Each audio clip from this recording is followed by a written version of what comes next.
शास्त्र जबरदस्ती आपको ज्ञान नहीं करा सकता। आपका श्रद्धा विश्वास, आपका समर्पण, आप उनकी आज्ञा के अनुसार, तो ये सुनना, ये बोलना तभी सार्थक है जब आप स्वीकार करेंगे। तो आत्म तत्व का बोध किसको होता है? आपको। स्वीकार किसने किया? आप। मनन किसने किया? आप। इसीलिए अपने आप द्वारा अपना उद्धार होता है। भगवान ने आगे वर्णन किया, अपने आप द्वारा। आपका कोई उद्धार करने में समर्थ नहीं है तब तक, जब तक आप श्रद्धा विश्वास पूर्वक सुनकर वैसा ही आचरण, वैसा ही अनुभव करने के लिए न चले, तो कोई समर्थ नहीं है। एक बार पूज्य भाई जी श्री हनुमान प्रसाद पोद्दार जी महाराज श्री जी के भाव में विकल अवस्था, बाह्य भी एकदम श्री लाडली जी के भाव में डूबे गए। तो कुछ निज जनों ने चरण पकड़ा और कहा, प्रभु मेरी सामर्थ्य नहीं है कि मैं राधा कृष्ण का साक्षात्कार कर सकूं, आप कृपा कर दो, मुझे दर्शन करा दो। प्रभु आप कृपा कर दो, मैं इस समय देख रहा हूं कि आप सामर्थ्य युक्त हैं, आप मुझे दर्शन करा सकते हैं। तो उस भाव दशा में भाई जी महाराज ने कहा कि हम सच्ची कहते हैं, अगर हमको ऐसा आदेश होता तो हम किसी को भजन के लिए नहीं कहते, सबको सीधे साक्षात्कार करा देते, पर ऐसा नहीं हो सकता। ऐसा राधा कृष्ण का विधान नहीं है। आप भजन करो और रो, फिर वो आपको दर्शन देंगे। हमारी सामर्थ्य, ऐसा आदेश नहीं, पक्का। जिन महापुरुषों ने कभी ऐसा आपको कहीं मिले तो उनकी जीवन शैली देखना, उनका समर्पण देखना, उनका भजन देखना, बिना भजन किए अनुभव में आने वाले नहीं है। जो आत्म तत्व के मार्ग के प्रति संपूर्ण भोगों का त्याग कर प्रणवाकार बुद्धि, ओम ओमकार में संसार का चिंतन छूटा, शरीर का चिंतन छूटा, उसी ओम के प्रकाश में अपने स्वरूप का, क्योंकि आत्म तत्व ही ओम, ओम ही आत्म तत्व। शास्त्र और गुरुजन ये जो बोल रहे हैं, इस पर श्रद्धा विश्वास करके आचरणों में उतारना, वैसा चलना, ये आपका, इसलिए आप ही मुख्य हैं भगवत प्राप्ति में। संतों के वचन है कि भगवान की बड़ी कृपा है, गुरु की बड़ी कृपा है, शास्त्र की बड़ी कृपा है, पर आपकी अपने ऊपर कृपा नहीं, इसलिए कल्याण नहीं हो पा रहा। इसलिए भगवत साक्षात्कार आप अपने ऊपर कृपा कर ले तो सब कृपा आपके ऊपर है। देखो ना कौन सी कृपा बकाया है, पर आप अपने ऊपर कृपा नहीं कर रहे। अपने ऊपर कृपा, अपने ऊपर अकृपा है जो आप निषिद्ध भोगों को स्वीकार कर रहे हैं। भोगों का त्याग करके जैसा आदेश हुआ वैसा चलना, ये आप अपने ऊपर कृपा कर रहे हैं। आप अपने उद्धार के लिए विकल, ये आप अपने ऊपर कृपा कर रहे हैं। आप कृपा करके अपने ऊपर जो शास्त्र सम्मत आज्ञा है, गुरुजनों की आज्ञा है, उसे स्वीकार कर लो, तो ये आत्म तत्व तो स्वयं प्रकाशित हो जाएगा। वो आपका स्वरूप है। मोक्ष मूलम गुरु कृपा, जहां उनकी करुणा हुई, देहाभिमान नष्ट हुआ, वो अपने आप अनुभव में आने लगता है। श्री भगवान कह रहे हैं, हे भरतवंश में प्रकट हुए अर्जुन, सबकी देह में ये जो आत्म तत्व विराजमान है, ये अवध्य है, इसका वध नहीं किया जा सकता। संपूर्ण प्राणियों के लिए, किसी भी प्राणी के लिए तुम्हें बिल्कुल शोक नहीं करना चाहिए। इस समय तुम युद्ध रूपी कर्तव्य कर्म में हो। मनुष्य, देवता, पशु, पक्षी, कीट, पतंग, स्थावर, जंगम, संपूर्ण प्राणियों के शरीरों में जो आत्म तत्व है, ये अवध्य है, इसका वध नहीं किया जा सकता, ये अविनाशी है। आत्म तत्व का नाश कभी किसी भी तरह से हो ही नहीं सकता, कोई कर ही नहीं सकता। विनाश मव्यस्यास्य न कश्चित कर्तुम अर्हति, कोई भी इसका विनाश नहीं कर सकता। तस्मात् सर्वाणि भूतानि न तुम शोचितुम अर्हसि, इसलिए तुम्हें अपने शरीर या दूसरे शरीरों के लिए शोक नहीं करना। अपने कर्तव्य का पालन करो। कर्तव्य के पालन में प्रमाद स्थिति नहीं, क्योंकि जो मैं तत्व है उसका कभी विनाश नहीं होना। फिर पीछे क्या हटना? अब बोले बड़ा दुख मिलता है, विपत्ति मिलती है, कष्ट मिलता है। कहां कष्ट है, कहां विपत्ति है? इनकी सत्ता ही नहीं। तुम माने हुए हो रस्सी को सांप, है ही नहीं, पक्का नहीं है। आनंद ही आनंद, तेरा स्वरूप आनंद, तेरे अंशी प्रभु आनंद सिंधु है। ये ब्रह्मात्मक को सत्य मान लिया, अब तुम दुख से बच नहीं सकते। दुखालयम, संसार को सत्य माना, शरीर को सत्य माना, शरीर संबंधियों को सत्य माना, शरीर भोगों को सत्य माना, और सच्चिदानंद को माना ही नहीं, तो दुख, चिंता, शोक, भय, मृत्यु बच नहीं सकते। कोई भी तुम्हें तंत्र नहीं बचा सकता, कोई भी जंत्र नहीं बता सकता। बिल्कुल अज्ञान का नाश हुई बिना दुख का नाश नहीं हो सकता। पक्का सुनो, बड़ी कृपा है श्री भगवान की, समझा रहे हैं। अपने कर्तव्य कर्म को करो, निषेध कर्मों की तरफ हाथ उठाओ मत। धीरे धीरे तुम्हारे अंदर पवित्रता आने लगेगी। न तुम सोचे तुम बरहसी, अब तुम्हें शोक नहीं करना। ये लोग हम लोग चिंतित हो जाते हैं, विपत्ति आ गई। क्या है विपत्ति? सोच कर देखो क्या विपत्ति है। कौन सी विपत्ति तुम्हें परेशान कर रही? कोई शरीर रोग से ग्रसित हो गया, तो सुना नहीं था क्या इस शरीर के विषय में? पंचभूतों से बना हुआ शरीर विनाशी है, और जो भी शुभ अशुभ कर्म है वो इस शरीर से हुए हैं, और इसी शरीर को भोगने पड़ेंगे। फिर क्यों चिंतित क्यों? वो बबूल और चाहो दाख छुहारा, सेव संतरा अंगूर कहां से मिलेंगे? अरे सुख चाहना था तो धर्म पूर्वक चलते, अधर्म का त्याग करते, लेकिन सुख की खोज अधर्म आचरणों में की तो दुख विपत्ति पद पद पर तुम्हें भोगने पड़ेंगे, बला जबरदस्ती। नहीं तो सच्ची पूछो, कोई विपत्ति, कोई दुख, कोई शोक, कोई संकट कदम लड़खड़ा नहीं सकता, क्योंकि सत्य वस्तु की तरफ आपका चिंतन, आपके कदम चल गए, अब आपको कोई नहीं रोक सकता। जिए काल वश ना पड़े, समुझ जाए शरण ते डरत ना काल डर। क्या विपत्ति, क्या दुख, मरने वाला मरेगा, अविनाशी को मार नहीं सकता। क्या मृत्यु, क्या दुख, तुम भोगों को सुख मान रहे हो और पापाचरण कर रहे हो, तो तुम्हें भ्रमात्मक दुख, विपत्ति, संकट, मृत्यु ये जबरदस्ती भोगने पड़ेंगे, यद्यपि आप पर इनका कोई प्रभाव नहीं है। इसलिए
अपने स्वधर्म को देखो, स्वधर्ममपि चावेक्ष।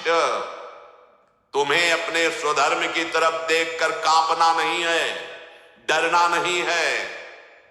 हे, बार भय सताए चले जा रहे हैं और उसी भय में वो सुखी हो रहे हैं। जैसे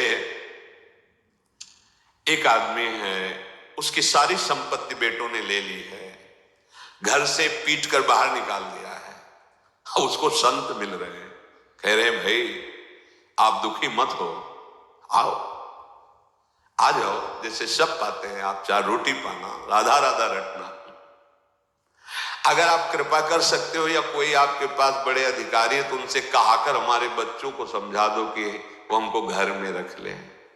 वो मार रहे हैं, सब छीन लिया है, निकाल दिया है, पर उसकी आशा यही है कि उन्हीं के बीच में रहूं मैं।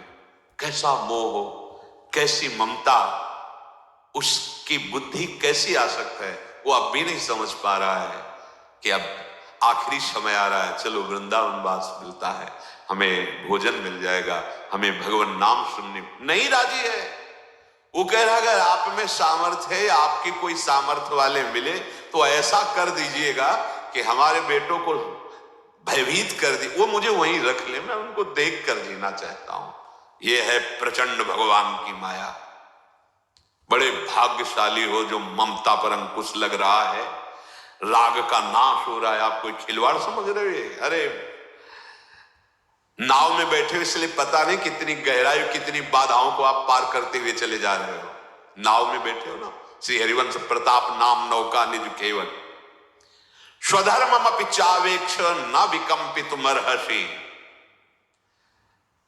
ये भगवद अंश है, जहां स्व स्थापित कर लिया इतना राग हो जाता है। देख लो, एक बार मंडली के सहित श्री वामदेव जी महाराज, बड़े सिद्ध महापुरुष हुए, वो विचरण कर रहे थे तो देखा एक वृद्ध को कोई मार लात जूते से थप्पड़ मार, घर के बाहर ही उसे मार के अंदर चला गया। वो दया होती संतों के हृदय में, नजदीक गए, उनका बाबा ये कौन पीट रहा था? बड़े बड़ा लड़का है, मार रहा था ऐसा। बोले वाह, ऐसा 50 संत चलते हैं, चलो मंडली में। पैदल नहीं चलोगे तो गाड़ी भी है, हर समय हर रसोईया रहता, हर व्यवस्था रहती, छोड़ो घर। तुम्हारे को क्या परेशानी? लड़का मेरा मुझे मार, तेरे क्या? चलो चलो चलो, डांट के भगा। वो हंसे कि वाह भगवान की माया, लात जूता खा के भी उसी दुख में वो सुख का अनुभव करना चाहता। प्रचंड भगवान की अतिशय प्रबल देव तो माया, छूटे राम करो जब दया। बड़ी दया हो गई भगवान की, जो भगवत मार्ग में आपकी थोड़ी भी रुचि। हम तो धन्यवाद देते हैं जो सुनने आ रहे हैं। इस कलिकाल मलायतन में आपके अंदर इतनी भावना बढ़ गई, कितनी कृपा श्री जी की है। आप रात्रि में देखो, पूरे रोड में ऐसी वो चित्रकारी करते हो, कितने समय से कर रहे होंगे। चाहे जब आओ सब खड़े मिल रहे, सब प्रसन्न मुद्रा में, इतने लोग सत्संग सुन। ये हमारी महारानी जी का प्रताप कैसे आकर्षित कर रहा है कि माया जनित आकर्षण ऐसे ऐसे नष्ट हो। छोटे छोटे बच्चे, वयोवृद्ध माताएं, वेले देख के लगता है वाह महारानी कैसी कृपा कर रही इन सब के ऊपर। सुनना चाहते हो आप ये गूढ़ विषय भगवत चर्चा, ये अपार कृपा आप पर है। अब भगवान आदेश कर रहे, इस स्वा को जहां तुमने लगा दिया वहीं फंस गए हो, इसे वापस करना है। बहुत विचित्र है, बहुत विचित्र।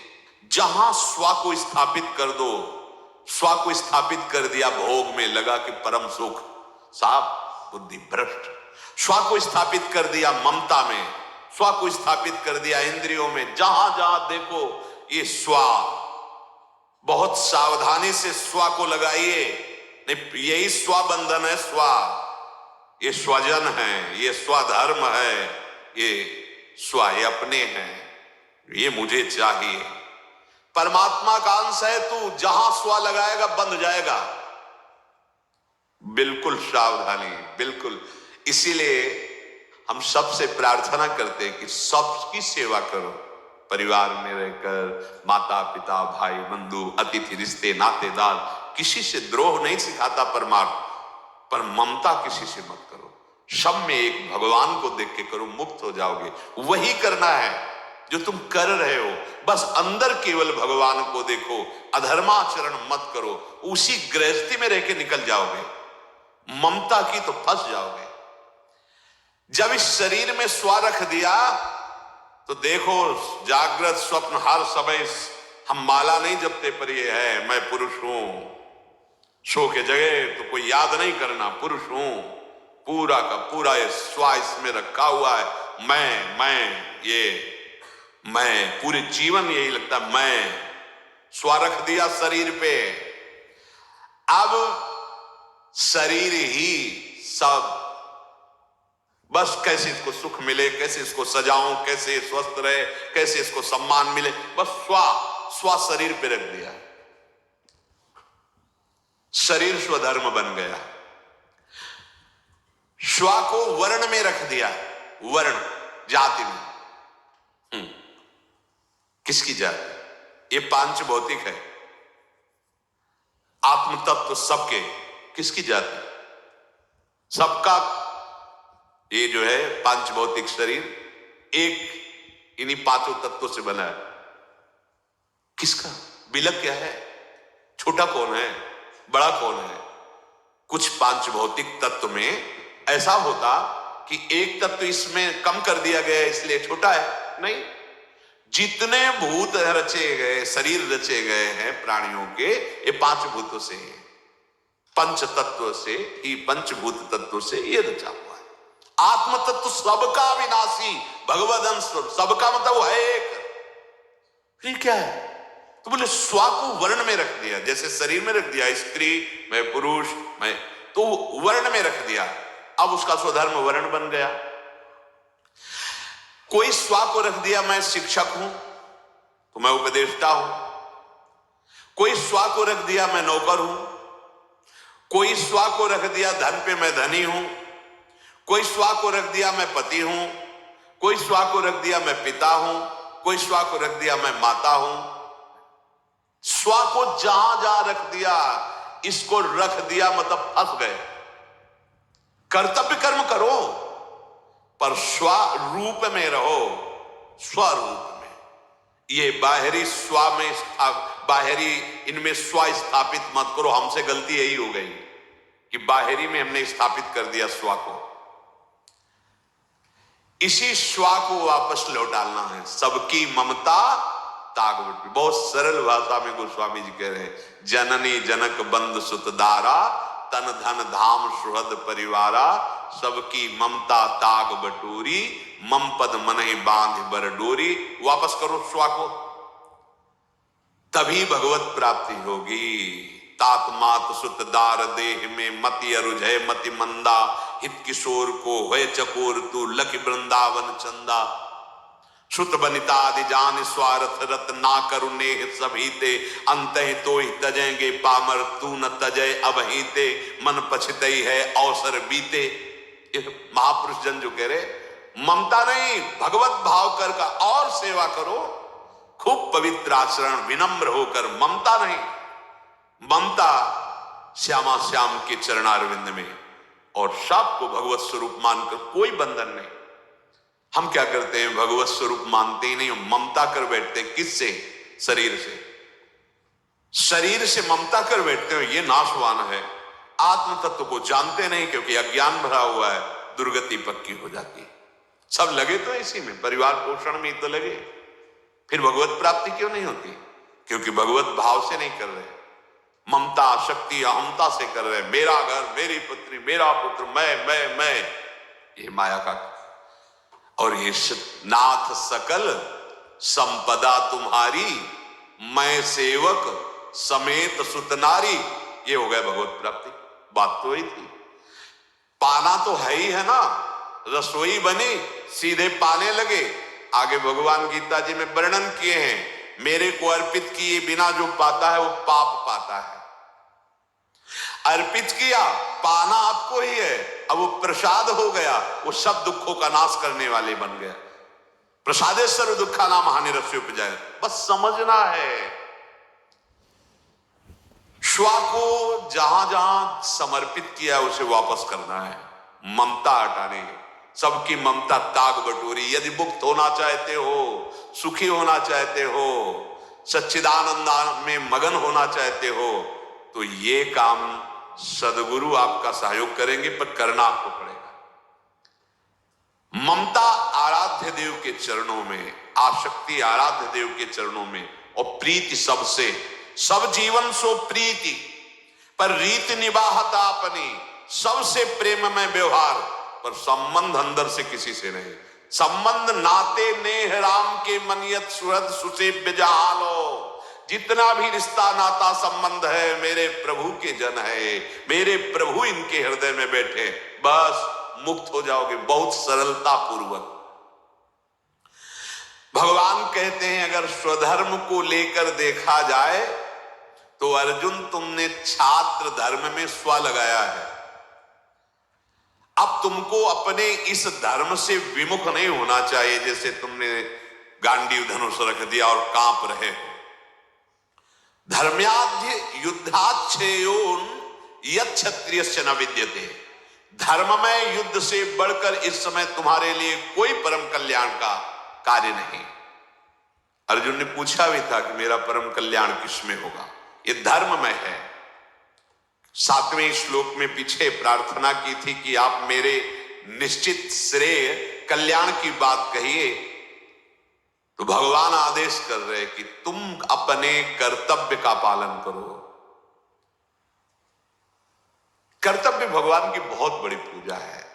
आप व्यापार करते हो, उससे भगवान की पूजा बना। आप किसान हो, उसे भगवान की पूजा बना। आप नौकरी करते हो, भगवान की पूजा बना। आप जो करते हैं उसे बस मान लेना है। मानने में फंस गए हो, मानने से ही मुक्त हो जाओगे। मान लीजिए बात। गलत मान्यताओं ने मुझे फंसा दिया, सही मान्यता मुझे मुक्त कर देगी।